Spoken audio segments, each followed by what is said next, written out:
গাজীপুরের কালিয়াকৈর উপজেলা বিএনপির আহ্বায়ক কমিটি বাতিলের দাবিতে রোববার 15 জুন সকালে সাহেব বাজার এলাকায় বিক্ষোভ ধাওয়া পাল্টা ধাওয়ার ঘটনা ঘটে। পরিস্থিতি নিয়ন্ত্রণে পুলিশ টিয়ারশেল ছুড়ে বিক্ষুব্ধ ছত্রভঙ্গ করে।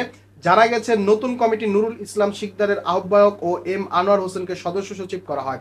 তবে এই কমিটি মানতে নারাজ সাবেক সাধারণ সম্পাদক পারভেজ আহমেদের অনুসারীরা। তারা দাবি করেন, কমিটি গঠনে জেলা বিএনপি সদস্য সচিব ইশরাক আহমেদ সিদ্দিকীর অনুসারীদের অগ্রাধিকার দেওয়া হয়েছে।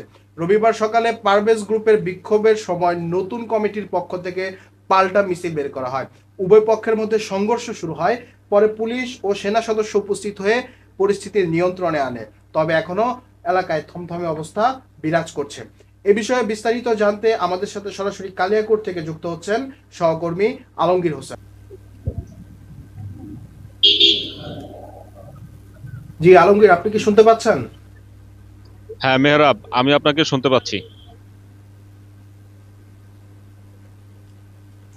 জি, যেমনটি বলছিলেন, গাজীপুরের কালিয়াকৈর উপজেলায় আহ্বায়ক কমিটি বাতিলের দাবিতে যে সংঘর্ষ হয়েছে, এতে কতজন হতাহতের ঘটনা ঘটেছে এবং এখন বর্তমানে এলাকায় কি ধরনের পরিস্থিতি বিরাজ করছে?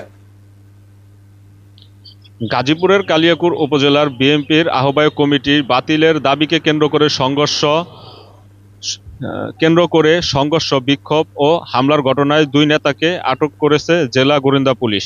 গতকাল রোববার রাতে নিজ নিজ বাসা থেকে আটক করা হয় উপজেলা বিএনপির সাবেক সভাপতি ও বর্তমান আহ্বায়ক কমিটির সদস্য হেলাল উদ্দিন এবং সাবেক সাধারণ সম্পাদক পারভেজ আহমেদকে। আজ সোমবার সকালে হেলাল উদ্দিনকে ছেড়ে দেওয়া হলেও পারভেজ আহমেদ এখন পুলিশি হেফাজতে রয়েছে। গাজীপুর জেলা বিএনপির সদস্য গাজীপুর উপজেলা ও পৌর বিএনপির নতুন আহ্বায়ক কমিটি ঘোষণা করে।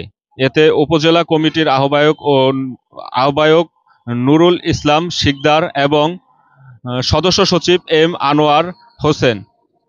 কিন্তু উপজেলা কমিটি নিয়ে অসন্তোষ প্রকাশ করছেন পারভেজ আহমেদ ও তার অনুসারীরা। শনিবার রাতেই তারা বিক্ষোভ মিছিল করেন।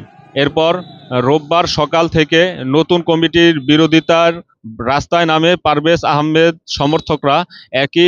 একই সময়ে নতুন কমিটির পক্ষ থেকে পাল্টা মিছিল বের হয়। এতে 2 পক্ষের মধ্যে ধাওয়া পাল্টা দেওয়ার ঘটনা ঘটে।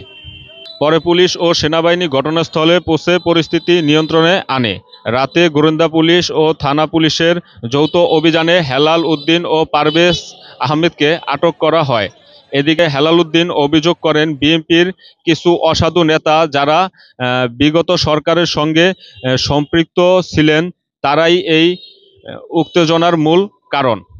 হ্যাঁ মেহরাব, এই ছিল কালিয়াকৈর উপজেলা থেকে সর্বশেষ আপডেট। গাজীপুর কালিয়াকৈর উপজেলার বিএনপির 2 পক্ষের ধাওয়া পাল্টা দেওয়ার সর্বশেষ ঘটনা জানাতে আমাদের সাথে যুক্ত ছিলেন কালিয়াকৈরের থেকে আলমগীর হোসেন। ধন্যবাদ সবাইকে। পরবর্তী খবর দেখার জন্য আমন্ত্রণ জানিয়ে বিদায় নিচ্ছি। আল্লাহ হাফেজ।